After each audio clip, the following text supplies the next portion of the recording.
Tanchi, Tansei, bonjour, and hello. My name is Diane Rolson, and I'm so pleased to be hosting this webinar with Crystal today. And I am speaking to you today from the place known to the Blackfoot as Mokinstas, to the Tsuut'ina as Gutsista, and to the Iyari Nakota as Wichishpa, and within the Métis Nation homeland, also known as Calgary. And I've offered greetings to you in the first languages of this place. I have Icelandic and French ancestry and am a visitor here on this land where I was born and that I call home. And I was with the Calgary Board of Education for 34 years and am now working as a leadership consultant with CAS. Just delighted to be here and so appreciative. The Northlands team with the story that they will share with us. Just as we get going, I'm going to invite Crystal to lead us in a Land Connect moment and invite us into the circle. All right, thank you, Diane. And again, thank you, Tina, for your blessing and Scott for that beautiful land acknowledgement. So to start our webinar today, we are going to invite everybody who is behind their screens right now, where most of us are probably in square spaces inside places and systems. And so we wanted to invite everybody to do a bit of a visualization. And we want to imagine ourselves that we're actually here together, perhaps in this space that you see in this picture, which if some of you are only listening, we see a fire pit surrounded by Asane grandfather rocks, and we have a teepee in the background, and there's a sunset starting to happen in the background with trees in the landscape. And so we want to imagine that we're all actually standing around this circle together outside in a beautiful space, connecting to the land and to each other in a good way.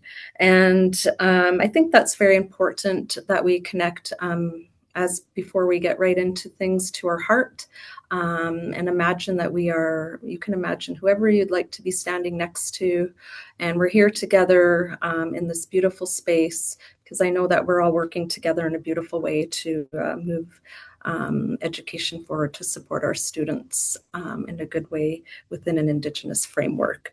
So we invite you into the circle with us today, and we're going to further that, and we've imagined that we're here today in the circle surrounded by this beautiful fire pit. We can smell outside the fresh air, and we'd like you for a moment to just have a breath of fresh air in a sense. So we're going to listen to a beautiful waterfall, a soundscape together, and we want people to have a chance to bring their minds to a beautiful place, to connect to a moment of sound from the water. We might hear some birds in the background. And as we're doing this for about 1 to 2 minutes, I'd like everyone to really take some deep breaths in and ground yourselves in a good way, because I know we're all busy people doing a lot of busy things. So it's important that we take this moment to connect together.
Thank you for doing that with us today. I don't know about you all, but that actually really helped me a lot. I was feeling rushed and, so bringing us all back to our breath together and connecting back to the land, even though we might not be outside, that's very important in the work that we do as well to nurture each other.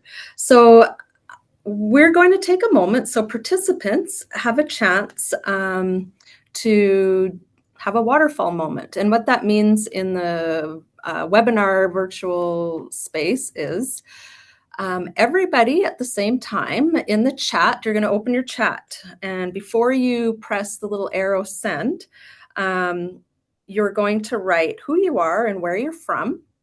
And then we're all going to try to press the arrow at the same time. And so if you look at your chat, you're going to see a waterfall of names and places flowing through the chat. So if everybody right now can open the chat, if you're able to, and type your name and where you're from. And then in 10 seconds, we're all going to press send. So I will do that as well. You can put where you're from or where you are right now.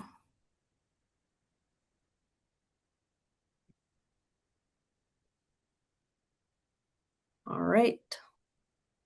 So if 5, 4, 3, 2, if we can, we'll all try to press send right now. And so we'll see our waterfall of names coming through. Wonderful. We have a lot of people from a lot of beautiful places across this land, Treaty 678, north, south. I myself am connected to Northlands in a sense. I have family roots from Paddle Prairie, Métis settlement. My mom was born in the Peace River area, although I call my home Fort McMurray. And I'm now in the Rocky Mountain House area, Wild Rose School Division, as well as I do work independently with Indigenous Education Consulting here today. And I'm an artist. So thank you all for being here. And if you have time throughout, you can scroll through the chat to see where people are from.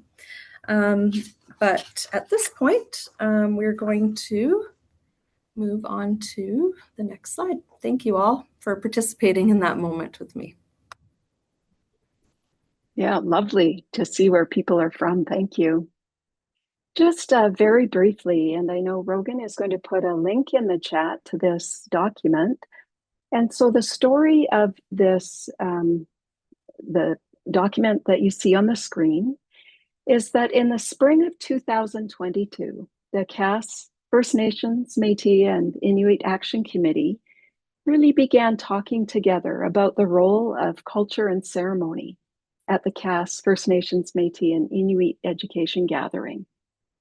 And their conversations really shone a light on the need for shared understanding that acknowledges the rich diversity of Indigenous peoples in Alberta. And so the Action Committee continued conversations into the next school year, 22 and 23. And the committee really emphasized that building understanding about cultural protocol must be rooted in respectful relationships with local Indigenous communities, and that it needed to extend beyond the Cass gathering to all of Cass. So in the spring of 2024, Cass launched a survey, and the survey was called Sharing Our Learning About Cultural Protocol to Strengthen Relationships for Student Success. And superintendents across the province were invited to share their school authorities' learning stories, their practices, relationships, and areas for growth. And 40 school authorities responded, and they responded with great thought and care. So this document synthesizes their learning and the guidance that they offered. And it also informed the development of this webinar series, also supported by the current First Nations, Métis, and Inuit Education Action Committee. So I'm very delighted to welcome the Northlands team.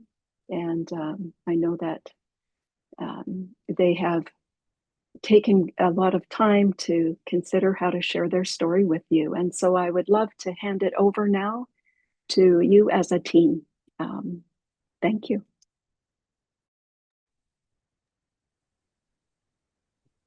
Thank you, Diane. And thank you, Elder Tina, for the opening prayer, Scott for the land acknowledgement, and Crystal for inviting us into Circle. I had a very busy day as well, and I felt like I was rushing around and opened the Zoom 3 minutes before it started, and that was just nice to have that moment to reflect and to be in a better space. I won't take a lot of time, but I just want to tell you about a little bit about our story and where we are as a school division.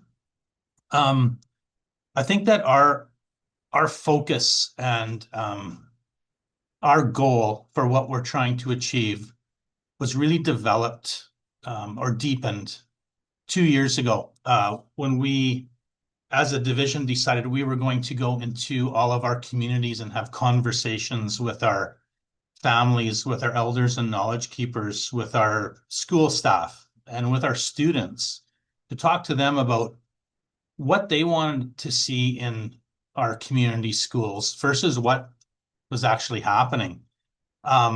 So we had 18 different community consultations, and we had some intense conversations with our community.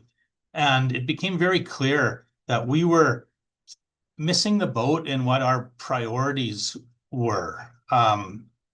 After hearing from the people who are in our schools and the people who support the children in our schools, we realized that our communities wanted to see their and hear their language and their cultures in our schools. They wanted their ways of knowing and being to be reflected in what we do on a daily basis. And also, a lot of our community members, like many of our elders and knowledge keepers, are residential school survivors, and their experience in a school setting was not a positive one. So we were in communities, and as a division, trying to encourage students to come to school and, have success. But the bottom line is we weren't creating an environment that was really conducive to that. And we had to open our ears and really listen deeply to what our communities had to say. We created a What We Heard document in all of our communities, and the theme, it was overwhelming. We need to indigenize our schools. We need to make sure that we are honoring the culture and traditions that are important to our community members. So we went to the drawing board and we looked at our education plan, and we made one big change to it, and we added a priority that was missing, and that priority was connections that support reconciliation, which we've now updated to connections that support truth and reconciliation. That's our number one priority, and everything we do, we have to line up with that priority. So from that, we started making some significant changes. We created a elder and knowledge keeper council and a youth council that we meet with 4 times a year. Our elders and knowledge keepers are helping us to guide us to make the changes in our schools that our students and families want to see. So although we're still following the Alberta Program of Studies, what we're trying to do is do our teaching through an Indigenous lens, a lens that is unique to each of our communities. And how are we doing that? We're inviting our elders and knowledge keepers into our schools. We are making sure that we have language instructors in our schools, and we're continuing to have conversations with our elders and knowledge keepers and our board of trustees, and checking in as to how are we doing? Like, are we doing this are we honoring your community in the correct way? Are we doing what you're asking us to do, and I'd say the relationships have gotten very, very strong. Where right now, our education plan, I think everybody in our division, every staff member could tell you what our priorities are in our education plan. And our board of trustees, our community members, our elders and knowledge keepers, and our staff are all on the same page as to what we need to do to be successful. So, it's big work. It is, but it's passionate work. And I think that um, we've really seen in our data that it's making a huge difference. Um, for example, Scott, how our our high school completion, I believe we had a 20% increase over the last 2 years. Over the last 3 years, average 20% increase, astronomical.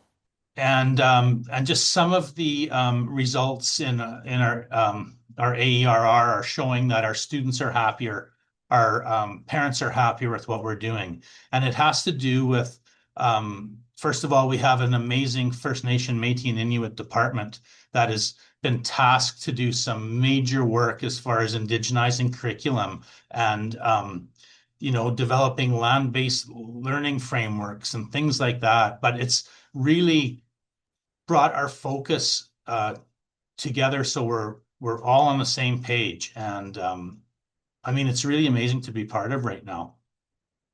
Could we maybe go to the next slide, please? Thank you. So the improved relationships have been critical. I think that once you get past, when we went into our communities the first time, we heard, well, you haven't been here for a long time and you haven't listened to us for a long time. So we had to really work at building trust and strengthening our relationships with our communities. But it feels so different now. It feels like I think that we have taken the words of the people that should have been at the table all along, our elders and knowledge keepers. We've taken the words of our students, of our families, and of our staff, and it's gone directly into our education plan. So we're able to go back into our communities and say to our elders and knowledge keepers, this is what you told us you wanted to see. This is now in our education plan. Now, do you think that we're getting there? And the conversations have been really focused on improvement. Like this is gonna be an ongoing, it's something that I don't think we'll ever stop trying to do better, but we're going in the right direction. I feel like, the horse is out of the gate for us. Like it's a long way. There is no finish line, but we're heading in the right direction. So these improved relationships have helped us in so many ways. Our attendance was not very good in the past. And we feel that by changing the way that we operate our schools, our attendance is improving. Our relationship with our communities is so much better. We have families willing to work with us when we have situations with students.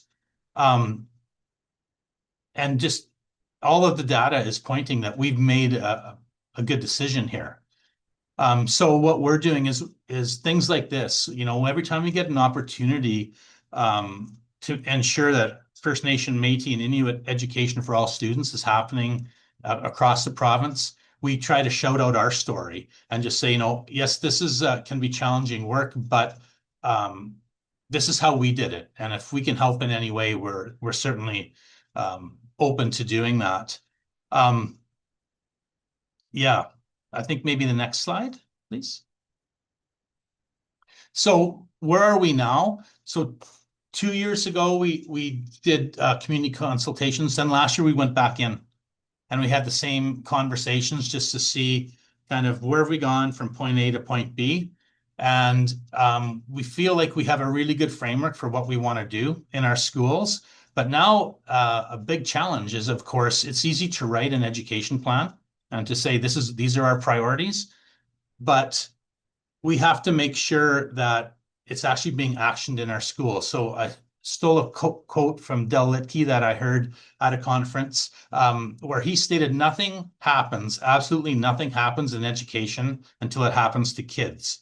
So right now, we're trying to ensure that everything that we've said in our education plan that we're going to do in regards to supporting truth and reconciliation, that when we go into classrooms and we open the door and we look at what's happening with our students, that we're seeing it.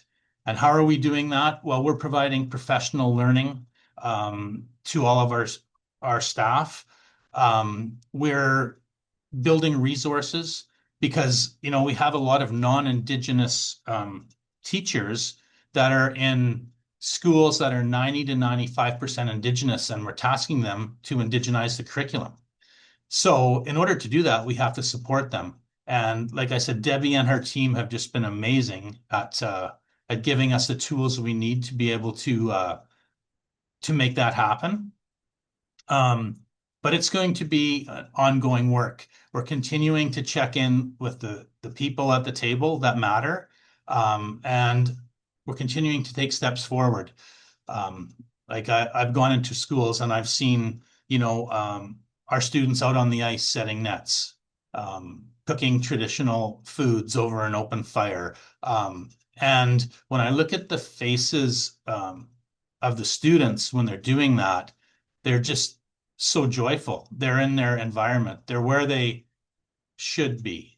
And even we just had an elder and knowledge keeper council meeting, and Elder Tina is a member of that.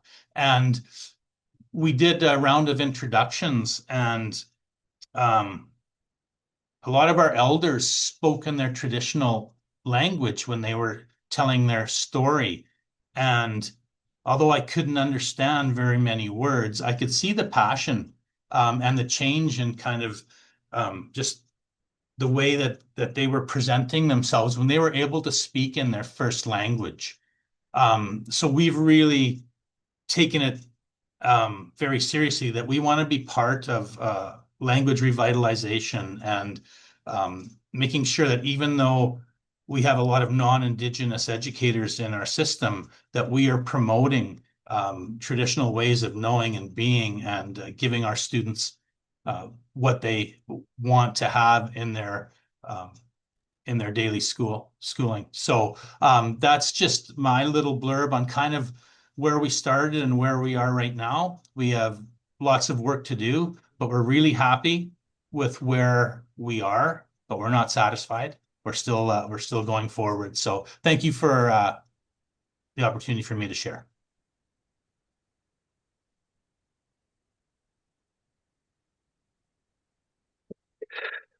So, and thank you, Cal, for that introduction to our education plan, because and now I have the opportunity to kind of share a little bit of what the depth of what Cal is referring to. So, with the first priority being connection, supporting truth and reconciliation. Of course, we have other priorities, and our priorities pertain to, making sure that there's a holistic understanding of literacy, numeracy, and student wellness. That's our priority 2. Priority 3 concerns supporting our staff members to be as excellent as possible in supporting our students, and the 4th priority being how we resource all of that, how we make sure that we're putting our money where our mouth is. And so the photograph in this picture was taken at a staff learning event almost a year ago to the day. And it was an amazing 2-day event that Holly and Melanie and Debbie set up with representative knowledge keepers and elders from each of the land-based Métis settlements, of the 6 land-based Métis settlements that we serve in our division. And the purpose, so this is connecting to that priority 3 of excellent people supporting our students. The purpose was to take knowledge and practices, ways of knowing, doing, and being from each of those 6 land-based Métis settlements to support our teachers and school leaders who are responsible in deploying the new science programs of studies. So even though it was a 2 days on the weekend. People came out and they learned from Métis leaders and knowledge keepers throughout our entire division. And I was particularly excited because I've definitely had people say to me, "Oh, there's no way I can integrate science with, indigenous knowledges." And of course, that's ridiculous because people were applying knowledge of science and the nature and stewardship for millennia, before we put everybody into classrooms. And so this slide is a reflection of how we as a division work to come together to support, in this case, science programming with Métis knowledge in partnership with the knowledge keepers from our communities. And that wouldn't be possible if the steps that Cal is referring to weren't originally taken over the last 2 years in building those relationships and reaching out that hand, because we heard in many of our community engagements that invitation to our classrooms was not always there. And so there's been incredible work done across our division to make sure that hand of invitation and please come and share your knowledge with our teachers, specifically those ones who might not be from our communities, to understand how to support our students the best we possibly can. And if we go on to the next slide, something that I would say has emerged in the last year is a generally increased understanding of what it means to deepen those relationships that lead to reciprocity. And in particular, and this has been my major learning in the last year, about how strongly the understanding of the connection between the land, the language, and the culture of our communities has been. And so when we take as our first step that respectful connection building between our communities and our classrooms, it means that we got to do our best to deepen our own understandings of connection to the land and the language that comes from it. And so we've been going further this year in working to identify the ways that we can easily bring that knowledge into the classrooms of how the voice of the language of the land comes first. And sorry, I'm struggling because I'm actually living between languages as I'm trying to express it. Where engaging students and learning the history of their own communities and their settlements deepens their understanding of what it is that we're trying to do in school. And so this has moved into areas where we've been really breaking ground, but developing programs where we're exploring immersion in the traditional language of the area that, say, of a certain school, and to developing local resources, not buying stuff from Teachers Pay Teachers or the United States or this nation or that nation, but rather the community in which they're originating. Developing a land-based learning framework, which I see Sheila's on here. We've had discussions together about does this exist? And actually not very many places. And so Holly's expertise in land-based learning has been an incredible benefit in our department for developing what a framework would look like to support people in classrooms for what is land-based learning? How is it different from outdoor education? How would I know if I was doing it correctly? All these kinds of things. And then finally, because we do run a public school division, how does all of this that we're talking about, how does it make sense in the context of authentic assessment? And so something that Cal has been a leader in making sure that we consider is when we communicate with our parents about how a child is doing, is that communication an authentic assessment of how they're performing in class? Is it a representative of what they're actually meant to know, which might include certainly some standardized assessments, but also should absolutely include other ways of knowing about how our students understand what they're doing in classes, and that it's aligned with Indigenous ways of knowing, doing, and being. So it's been a lot of work in 2 short years, and this, of course, is in support of our 4th priority of how we resource all of it. Because if we don't put our collective money where our collective mouth is, then it won't work. Thank you.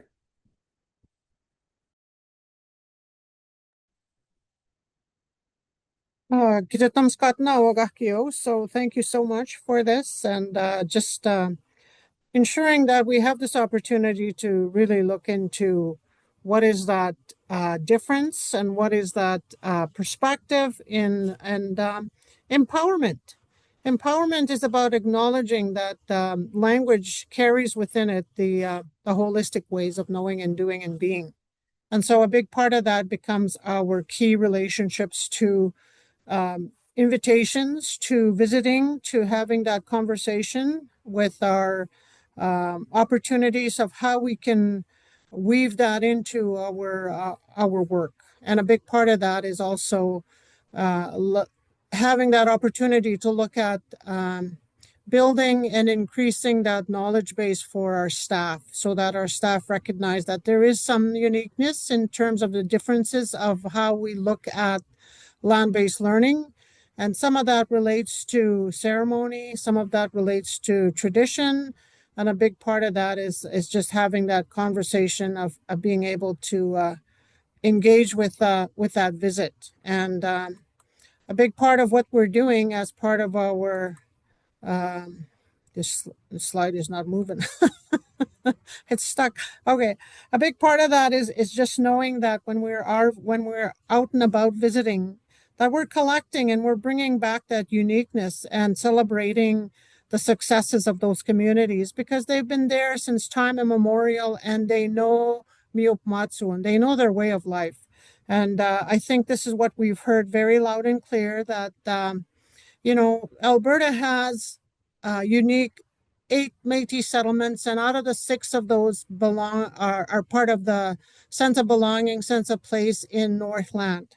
So we have had some processes to learn along the way as how we can really build on those connections and really addressing the diversity piece and respecting and having the opportunity to have those voices present at each time as we do the work in terms of looking at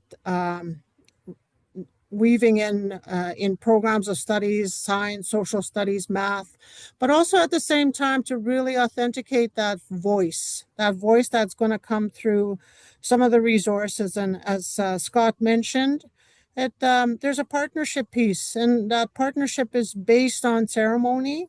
And so when we're inviting elders to be part of that practice, we're really trying to give them the opportunity to address some of those historical contexts for how they had sciences before and how they had the opportunity to use traditional and continue to use traditional plants.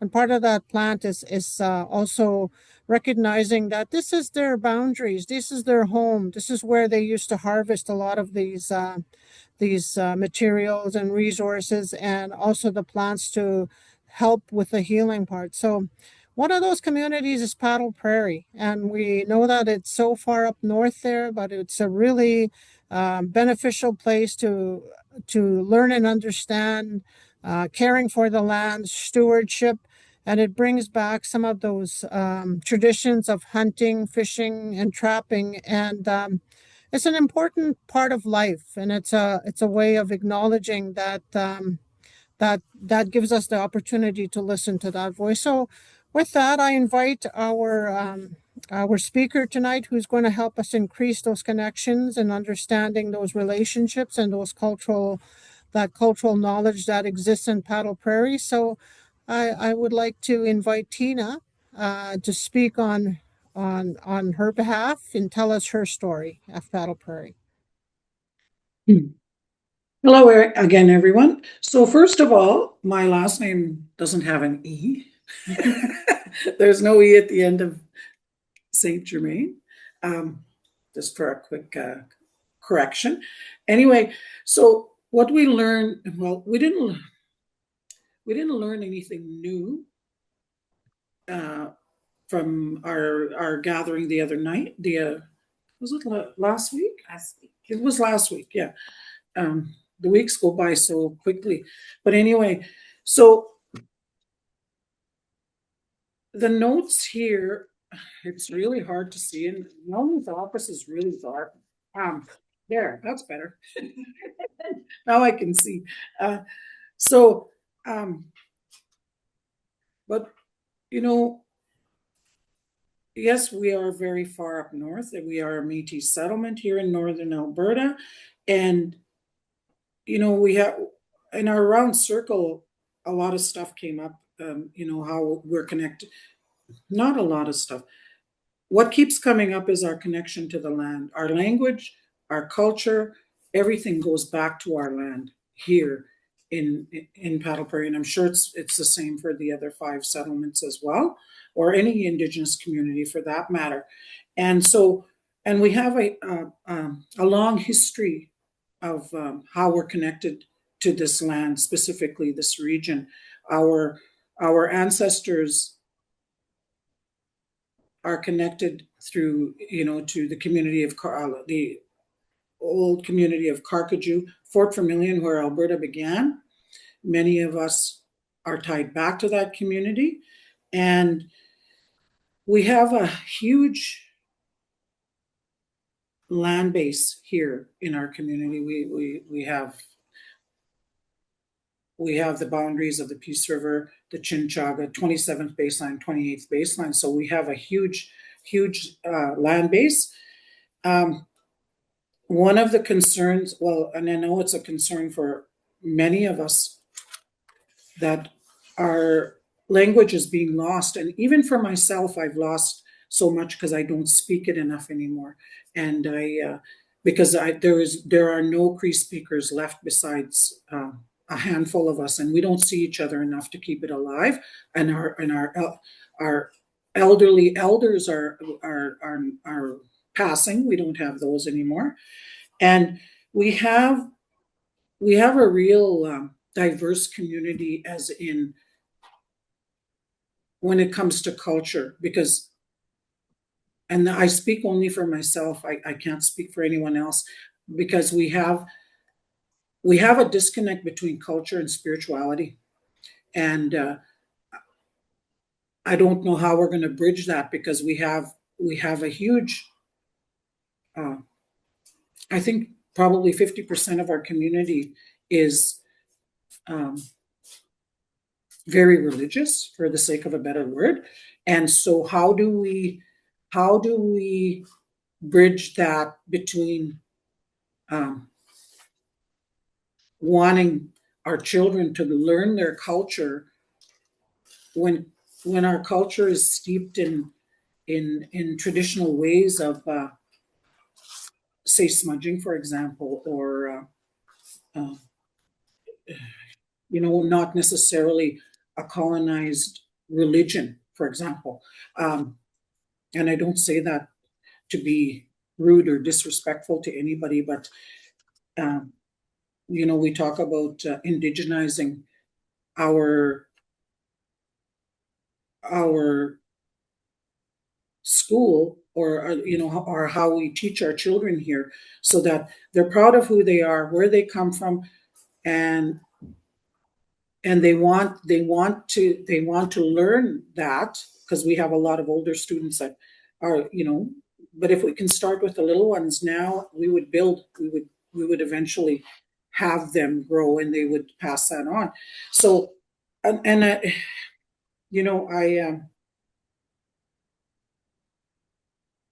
don't know what more to add, other than that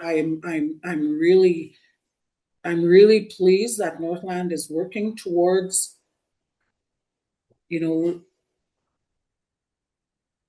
having our school and our students reconnect to who they are, where they come from, because I think it'll spin off to our adults in our community as well. And maybe, because I know one of the things we talked about is, if we can make them proud of where they are, their history, where they come from, they might be more apt to want to learn the language. Is kind, it was the thought, was the discussion the other night. So, and I'll just leave it at that. Thank you. All right. Thank you so much for that, Tina. I think a big part of respectful engagement means that we are all doing the very best with the intentions to keep our hearts and minds together of how we can go about deepening that local knowledge and local understanding. So I think within that mindset, we're trying so hard to have the ability to work with community members, to work with elders and knowledge keepers, and to really bring an aspect of the student's identity and part of that celebration of who they are, where they come from as part of their culture, and empowering them to build in that context for history, for resilience, and getting an understanding of what sovereignty means to them. So I'm very excited that we have this opportunity to invite our next speaker, who is a local. Melanie Lapp was born and raised in Paddle Prairie, and she is growing in her roles, and she has a lot of contributions to make in the work that she's doing. So welcome, Melanie.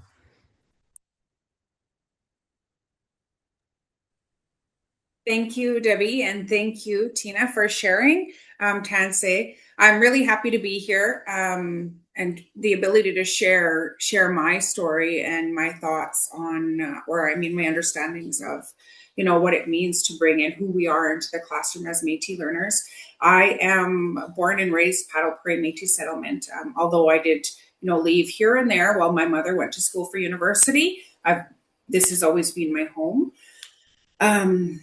And I have to start with, that everything I am, everything I know, everything that I feel about the importance of education does come from my mother, Martha Ghostkeeper. She's a huge reason as to why I'm sitting here today as a leader in education, and I'm grateful. So sharing, what we have going on here at Paddle Prairie School. I'm the first year principal. So it's been quite the learning journey, and I am enjoying every minute of it, because that means I get to encourage and uplift the students that are here, students that I've known since birth. And I've watched them grow into these amazing humans. And I get to watch more of them grow into amazing humans. We work alongside, I've built partnerships with the settlement office, which have already been established prior to my arrival. But I think that the important thing is relationship and honoring those relationships, keeping those relationships strong. And when you are from the community, that comes naturally. It comes so easy to reach out to the settlement office and say, we're doing this. Is this something you're willing to help us on? Such as our Christmas concert, we put that together for an evening show. It was a Winter Wonderland gala that was done in partnership with our Paddle Prairie Métis settlement team and office. They provided the meal and they decorated the hall and such, and we provided the show, and it was really lovely. The whole community was out there. It was almost, I'd say, pretty close to standing room only. I might be exaggerating a little bit, but that partnership was really important, and being able to just work together with them to make sure that we had this beautiful celebration at Christmas time. Some of my memories as a kid in school are surrounded by those celebrations, being able to put on my beautiful Christmas dress that we got once a year every time the Christmas concert was coming up, and going home with my gift from Santa and being able to run around with all my friends. Those are memories that have stuck with me. So I'm really happy that, I get to be a part of those memories for our students now. We have been working with local tradespersons here in Paddle Prairie. We have Tyler McGilvery, who's actually working with us this week for our CTS week. He is a journeyman welder. So he is doing the welding CTS this week. And I think, that was it's amazing to be able to bring in the community members that hold so much knowledge, that have really been successful in their craft. So him being able to come and teach students about welding and making those connections is really important. It's important for them to see successful people from their community come and teach them. It's important for them to see themselves being successful, and that this is highly it's possible. It's possible for them to go beyond school here. So those are just some of the things I wanted to share. I do have more to share, I think, when we get to the Métis Studies 30. Okay. course. So I'll leave it there. Thank you. All right. Thank you, Melanie. Okay, we have another exciting new adventure and the opportunity to have the true ethical partnership in working with First Nation and Métis. And I'd like to introduce Holly Bransma. She's going to be speaking to us about the work underway for developing a locally developed course for Métis Studies 30. Holly, welcome, Holly. Hi, yeah, I'm Holly Bransma. I am the land-based learning coordinator with Northlands, and I've had the privilege to work alongside Melanie for quite a few years, and I'm really excited with bringing this opportunity to all of you that we got to engage with Paddle Prairie Métis Settlement in a really unique way. Just a few days ago, we sat in circle and we heard really from the community of what they would like to hear in Métis studies and what they'd like to see. And I know Tina shared some of that today with us all. And so really listening to those voices and weaving in that local distinctiveness into the courses. So not just a generalized sort of pan-Indigenous approach, but really localized to the community that we're sharing. So when we talk about land-based learning, it's not just simply going outside. It's more about really centering Indigenous ways of knowing at the heart of it and sharing with our students how can we create those connections with land. And when we start creating those connections with land, we have this feeling of reciprocity. We visit the land more often, we care for the land, and we start to see the land as a relative other than a resource. And so that's what our hope is, for that our students really start to understand what land-based learning is crucial to their own identity. That is a mental, physical, spiritual part of well-being. And so it is much connected to UNDRIP and also to the Truth and Reconciliation Commission. But our planning and our engagement that we did at Paddle Prairie Métis Settlement was really about honoring that reciprocal relationship with the community members that I got to meet, and really honestly getting to know some of the students that we worked with at Paddle Prairie Métis Settlement was a real exciting part of the work that we've been doing, and hearing and honoring those voices, that authentic feedback from the community. So that we can weave that in and it can be part of Paddle Prairie's Métis Settlement's cultural identity and help share that beautiful connection to the land that those kids all have and their own pride in their community. So I'll pass it over to Melanie so she can share a little bit about what we did.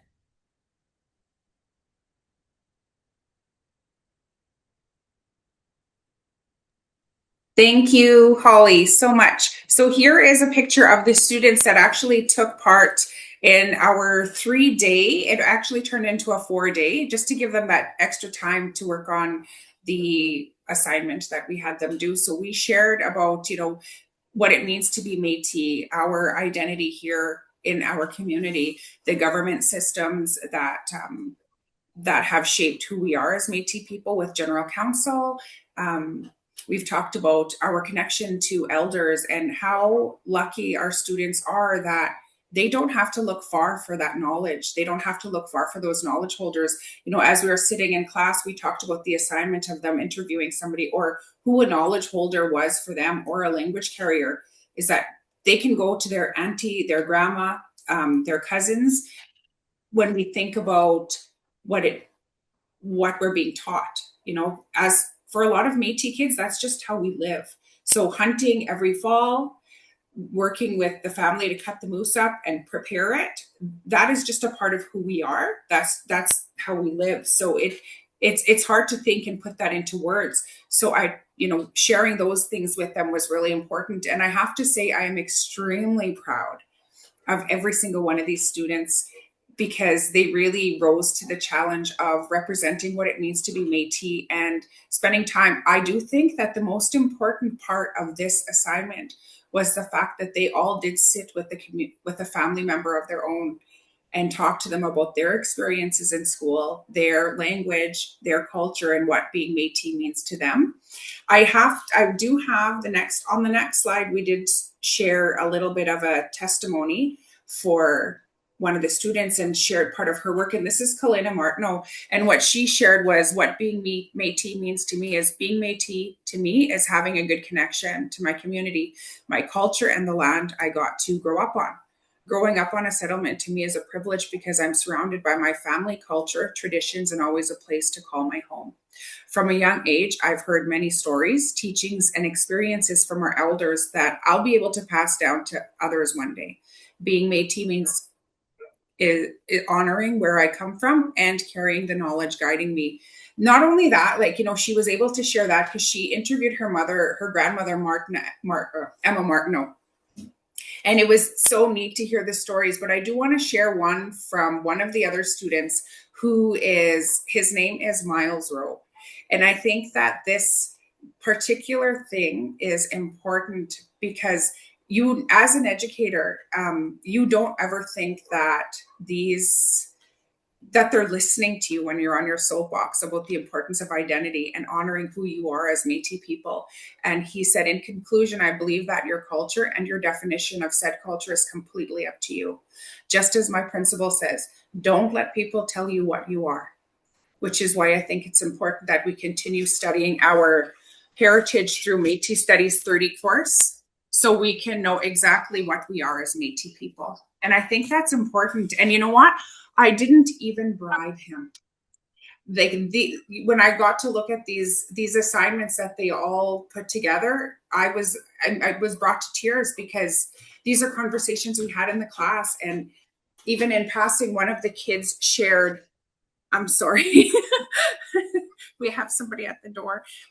Even in passing, they were talking about the experience of the course and saying, I really, this is a funny thing to say, but they said, I really felt Indigenous. I really felt Indigenous in this course, and they felt pride. And that's important. I think, at the end of the day, that is the most important thing because we are preparing these students to go out into the world. And we hope that they are going to come back and help future generations. So them having that sense of pride and really feeling who they are, it really is such a beautiful gift to experience. Thank you. So I think a big part of our efforts to really continue on with having that opportunity to engage and build on empowerment, inspiration. We're trying to really focus on the strengths of our leadership in terms of how we can collaborate and how we can build on these stories that are very unique and different from one another. And a big part of that has to be how we're trying to address some of the ways of knowing and being and doing with some principles. And so we've had some great conversations with our elders coming up with some of the opportunities where we can talk about that. And you can clearly hear in Melanie's voice the synergy that she has with inviting the youth and the students to partake in developing a locally developed course that really is a reflection of who they are and where they come from.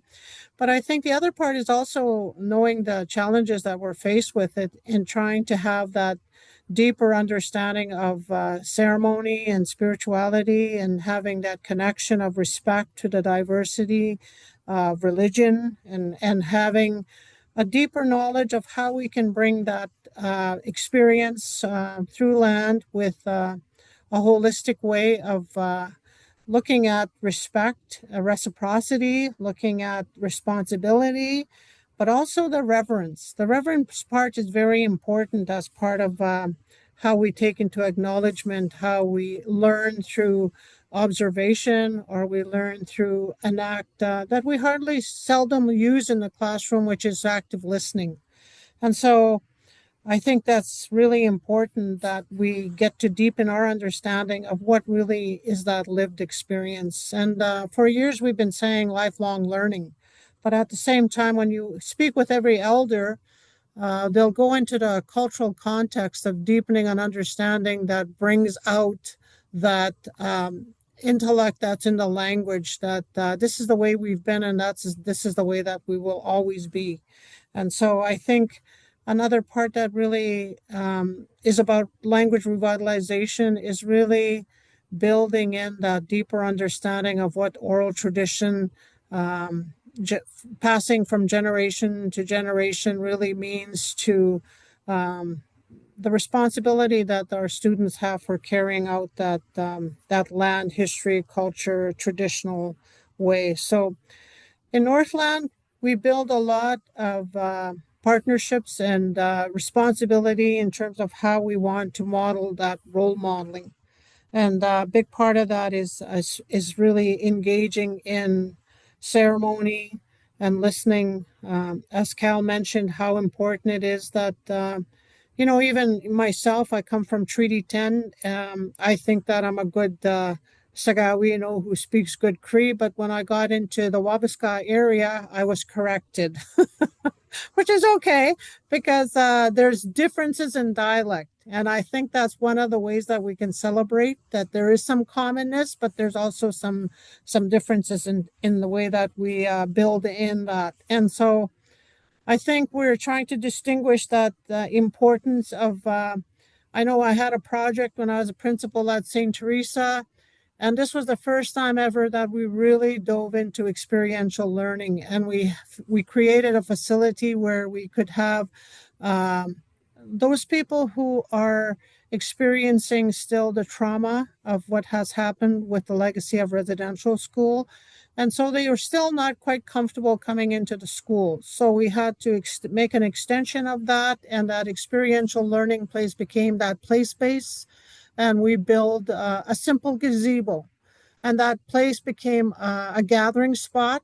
It involved ceremony with the blessing to unite people to come in there and have that opportunity to engage with their role. Land is teacher, and elders are also the teachers, the first teachers in the home, and they are the ones who are responsible for transferring some of that knowledge that's very much ingrained in the practices and also in the ecology and epistemology. So a lot of our work is still building up those voices and bringing in that Wahkutuan piece that we really want to celebrate as part of the kinship.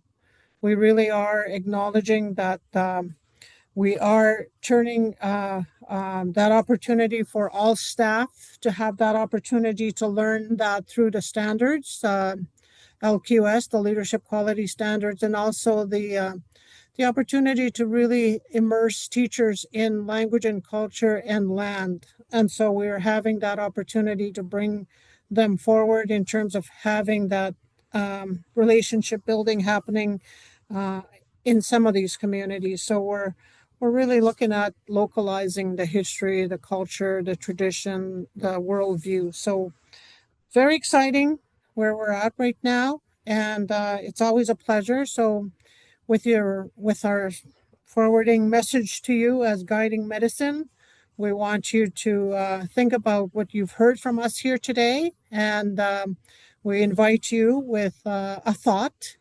How will you address the heart of protocol learning while building confidence and understanding in relationships? And that concludes our presentation, unless Cal or Holly or Scott have anything to say to add to what we're saying.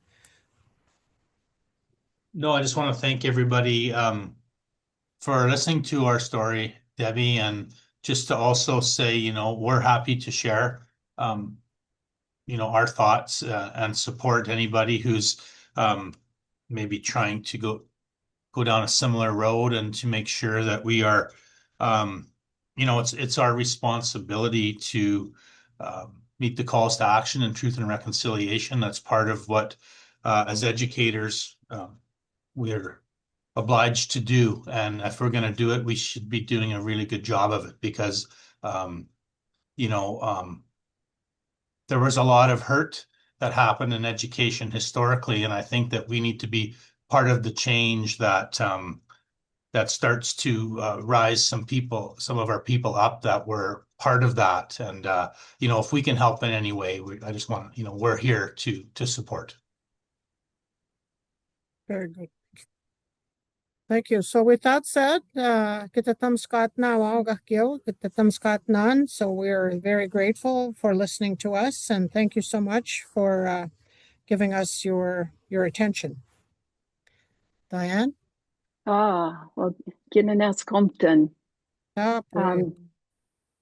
Just what a gift that you accepted so quickly our invitation to share your story. And we'd like to take a moment actually in that beautiful question that you created, that how will we address the heart of protocol learning while building confidence and understanding in relationships. Just such a layered question that is throughout your story.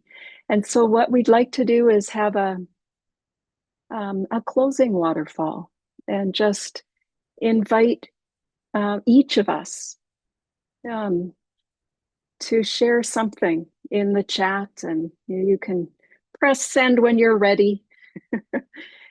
And just something that some learning that really touched you, your spirit, your heart today, that you will carry with you. And so we're just going to take a moment for that. And of course, I think sometimes you need a bit of a pause just to take that in. And beyond today, we hope that you will sit with what has been shared. But for now, just take a moment to put something in the chat that really you will carry with you from this session. I wanted to let you know that the recording will be part of a learning guide that will be on the CAS website. And there are a number of resources on the CAS website to support our collective learning related to supporting the learning spirits of Indigenous youth and also Indigenous education. And so we'll do a follow-up email also to this webinar with some of those resources. And just we wanted to take a moment to honor the knowledge that's been shared today and express our gratitude. And so I'd really like to invite Crystal to say a few words. Excuse me. Nanaskmatan, thank you again, hand to heart, for your school division, for your graciousness in sharing with us today. And I really felt connected to you all, and many of your sharings touched my heart in very beautiful ways. So thank you for that. And with gratitude from us today who are organizing these webinar series, you'll be receiving a beautiful gift from the land from us. And Faith Armson, a local Métis artist with connections to the Red River area. She's also a youth who I get to work with. She creates these beautiful wolf willow bracelets or necklaces. I have one I could show you today. They're just, they're very beautiful, and we thought it would be an appropriate gift to give you all, because as many of us may know, that the wolf willow is one of our relatives, and as First Nations and Métis, we've connected to this beautiful plant for generations as medicine, as food, as jewelry, and as art. And Faith, with protocol and reciprocity and with good intentions, harvested these wolf willow beads from the local area around Rocky Mountain House. And with our gratitude, we will be gifting these to you as well. So thank you, Tina, Cal, Scott, Debbie, Holly, and Melanie, for your beautiful sharings and all the work you do at paving many paths for many of us in education. across the province. And so you're always very generous with your knowledge and your time to be able to help guide many of us and your students as well, and your communities. So thank you once again for being here today, and for the participants as well who joined us. Yeah, thank you. Ginanes Compton, I work closely with Jason Big Charles Wapastim, and he has taught me that his elders shared that Ginanes Compton is my spirit is full from the exchange we just had. And so I express that to wonderful Northlands team and Elder Tina, and to all of you for being here.